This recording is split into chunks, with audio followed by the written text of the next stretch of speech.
Eh bien bonjour à toutes et à tous, ici The Marvelman. Aujourd'hui on va se retrouver pour faire un petit top et bilan de l'année 2023 du MCU.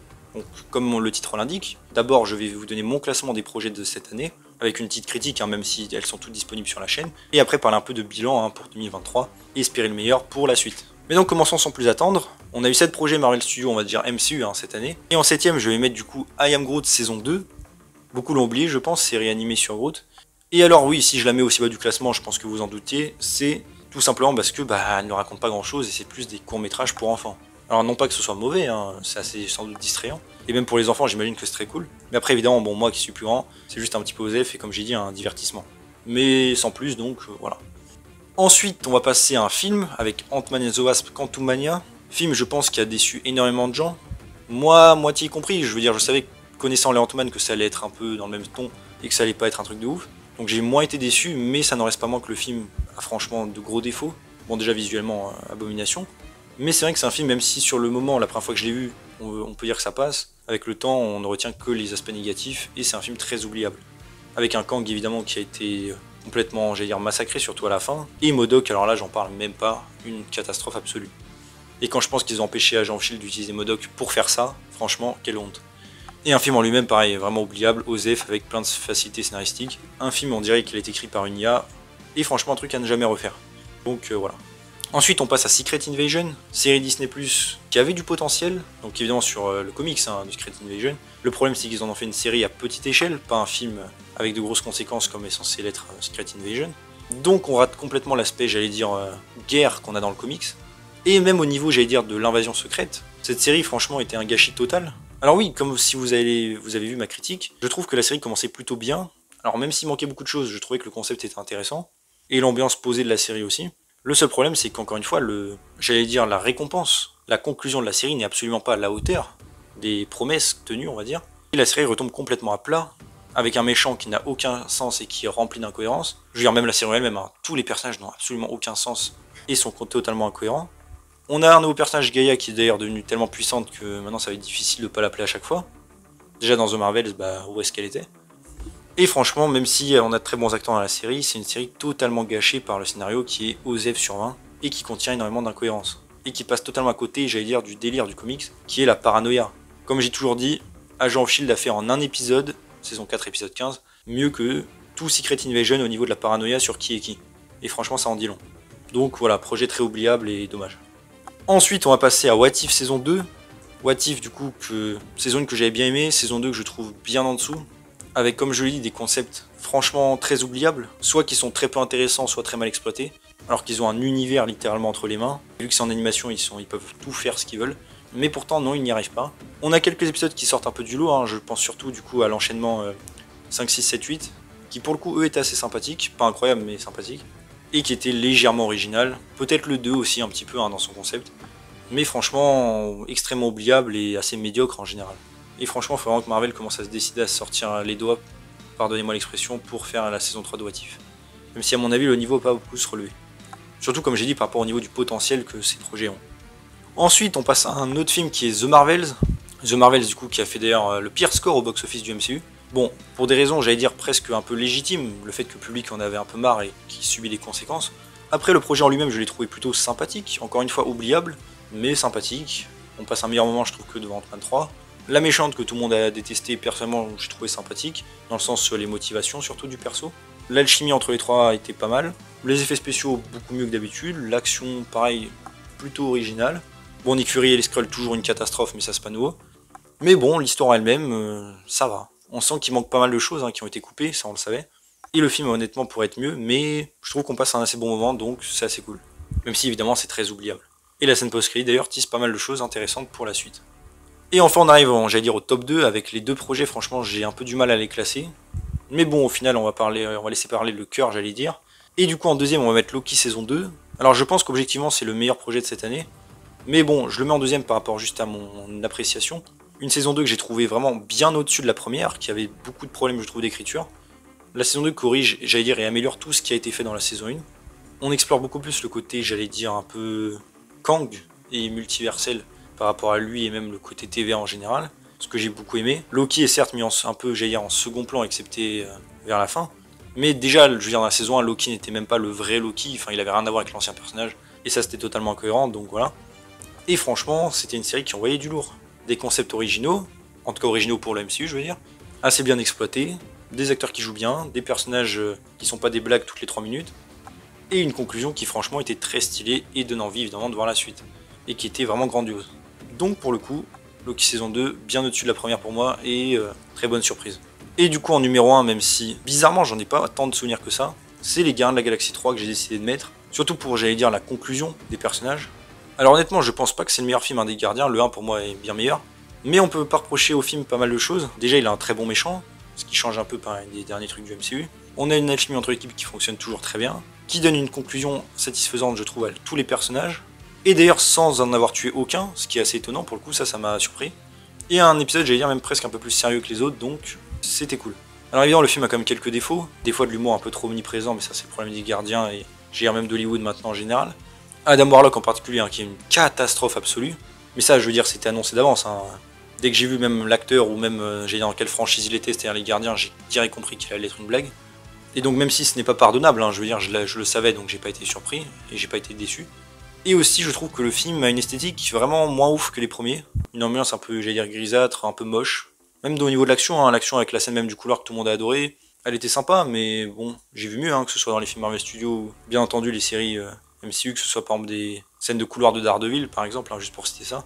Donc voilà, franchement, le film était bien, c'était une très bonne conclusion au perso, et excepté, comme j'ai dit, 2-3 maladresses, entre guillemets, le film s'en sort très bien et très cool. Et même si je pense que Loki 102, honnêtement, était mieux, je parle d'un point de vue plus objectif, j'ai préféré comme les Gardiens pour dire au revoir, j'allais dire, au personnage. Qui ne ferme pas d'ailleurs la porte à un retour, hein. En tout cas de certains, donc c'était cool. Et enfin, j'allais dire un bon film Marvel Studios qu'on n'oublie pas en 3 minutes. Après, bon, le problème, j'allais dire, de ce film, c'est que c'était un film, j'allais dire, prévu par James Gunn depuis le début. Alors même si il n'avait pas tout prévu depuis le début, il avait déjà une idée hein, d'où aller avec la trilogie. Et je pense que c'est un peu le dernier film Marvel Studios un peu à l'ancienne. Donc même si le film était bon, faut pas s'attendre à ce que tous les films d'après puissent être du même niveau, je pense en tout cas. Mais donc voilà pour mon top. Maintenant parlons un petit peu plus de bilan.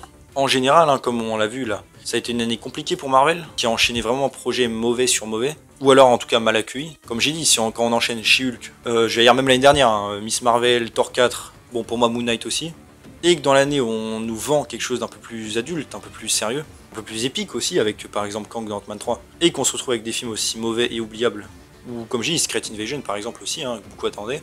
Mon perso, j'allais dire d'avant, je savais que ça allait pas être ouf, je sais pas pourquoi j'avais le pressentiment, mais voilà.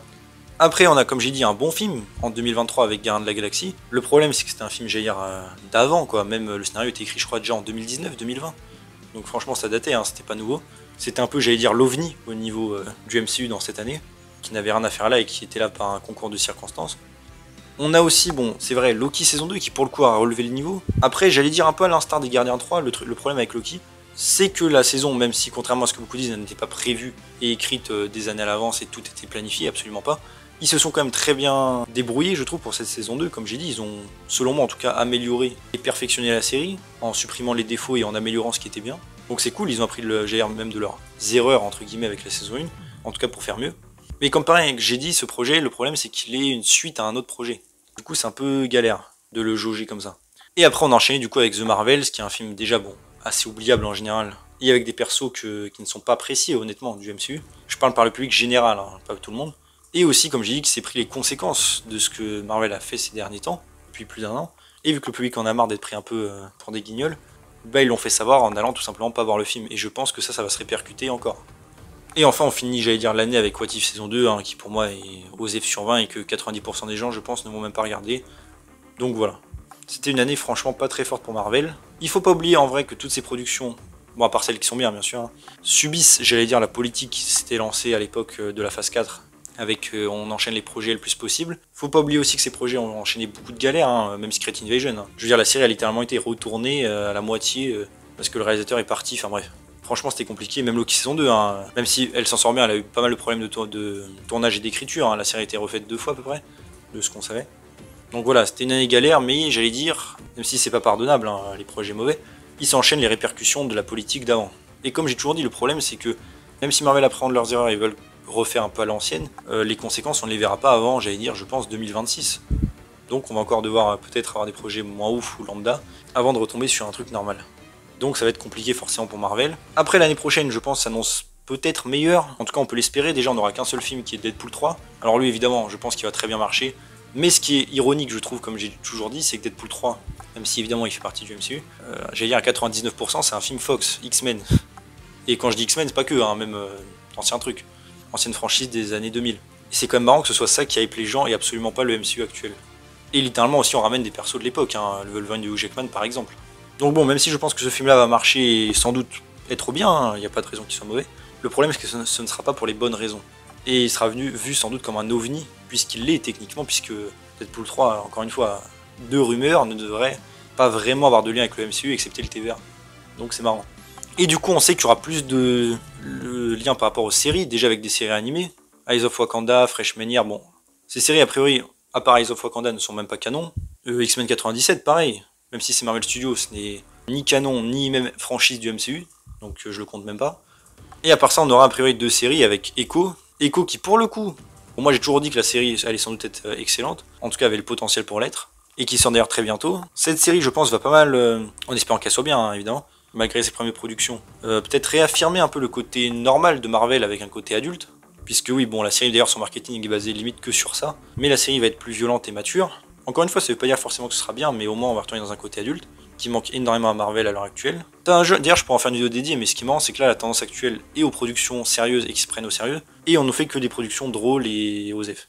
Donc c'est marrant d'être à ce point en décalage. Mais là, Echo va sans doute répondre à cette attente, retourner dans un côté street level avec l'univers des Defenders, hein. Echo est là pour ça, hein, juste ramener Daredevil et les autres, avec le retour de Fisk, qui est sans doute le meilleur méchant du MCU d'ailleurs, donc c'est cool. Et comme je dis, la série a malgré eu énormément de problèmes, mais elle pourrait être bien. Et je pense que ça va redonner un coup de peps au MCU, le côté mature, qui manque énormément. Et enfin, on finira l'année sans doute, a priori, vers septembre avec Agatha, la série du coup spin-off à WandaVision. Bon, même si je sais que personne ne l'a demandé, et qu'on peut se dire quel est l'intérêt de ce projet, c'est un projet qui, sur le papier et sur les rumeurs, a quand même pas mal de potentiel par rapport à développer la magie, on va dire, du MCU, et même, par exemple, les délires autour de Scarlet Witch, que ce soit avec ses enfants, par exemple. Donc bon, même si moi, personnellement, je suis le premier à ne pas avoir demandé à Agatha, et s'en fiche un petit peu, plus j'entends de rumeurs sur le projet, plus je me dis qu'il peut être intéressant, et apporter un truc un peu nouveau. Après, comme j'ai dit, il faut s'attendre à une série un peu dans la vibe de WandaVision. Donc sans doute un petit peu sérieuse, mais avec un personnage comme Agatha, on retournera plus dans un délire sans doute classique MCU. Mais en tout cas, voilà, je pense que cette année 2024, avec la diversification des projets, je veux dire, entre séries animées, une série à la Defenders, Marvel Netflix, une série à la WandaVision, un peu plus, j'allais dire, magique, fantaisiste, et un Deadpool 3 qui ramène littéralement des personnages bien plus populaires et que tout le monde adore, dans un film qui au final, pareil de ce qu'on sait en tout cas, ne prend même pas place dans le MCU, en tout cas pour l'instant, à part avec le TVA bien sûr. Je pense que c'est une année qui va être cool pour Marvel au niveau de la diversification, comme j'ai dit au niveau du ton, des personnages, et un retour un peu aux sources, comme j'ai dit, même avec les héros des années 2000. Et vu que c'est une période aussi où il y aura beaucoup moins de programmes sur le reste de l'année, les gens vont faire enfin une petite pause et pouvoir se recentrer, apprécier plus les projets peut-être, et leur donner envie du coup peut-être de voir la suite en 2025, qui là pour le coup sera très chargé. Et peut-être que ces projets là qui vont sortir cette année leur redonneront la foi. Mais en tout cas on peut qu'espérer, hein. Moi j'attends juste d'avoir des bons projets, donc voilà. Et honnêtement je suis pas mal hypé pour les projets, bon, pour moi Deadpool 3 en premier, évidemment, Echo en deuxième parce que ça j'attends ce projet depuis très longtemps, et enfin même à Jair Agatha, même si c'est plus lié à WandaVision. Donc voilà, n'hésitez pas vous à me dire en commentaire qu'est-ce que vous pensez de ce que j'ai dit. 2023, est-ce que vous avez aimé ou pas? Attendez-vous 2024 pour Marvel? N'hésitez pas à me dire tout ça en commentaire, votre top aussi des projets hein, éventuellement. Et voilà. Donc voilà, j'espère que la vidéo vous a plu. Si c'est le cas, n'hésitez pas à vous abonner, liker, commenter, partager, activer la cloche, à me suivre sur mes sociaux en description. Et on se retrouve bientôt pour une nouvelle vidéo. Salut tout le monde.